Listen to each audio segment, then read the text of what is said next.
Hi everyone, I'm going to talk about a brain-machine interface application.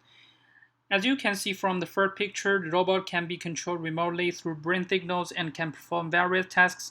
The person at the controls, as if moving in place of the robot, was able to interact with whoever the robot crossed the path with. The robot is also able to avoid obstacles by itself, even when it is not told to. To avoid getting overly tired, the pilot can also take a break from giving indications. If it doesn't receive more indication, the robot will continue on the indicated path until it receives the order to stop. In order to make this system work, great deal of signal pre-processing is needed.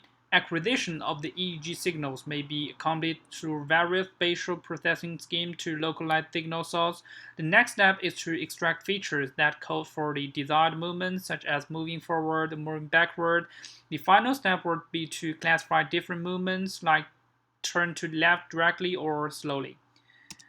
About uncertainty in this application, it comes from the complexity to record detailed signals. Electrical impulses flow between supple bodies in an aqueous pulp whose architecture is constantly changing.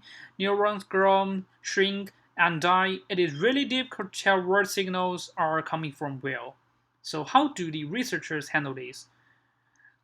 They handled it by attaching tiny MEMS-based motor to each electrode on a multi-channel electrode array and using an algorithm to direct the electrode to individual neurons.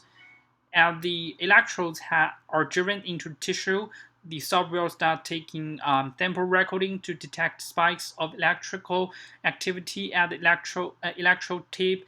When the software detects spikes, it moves forward in small increments and tracks how the signal change.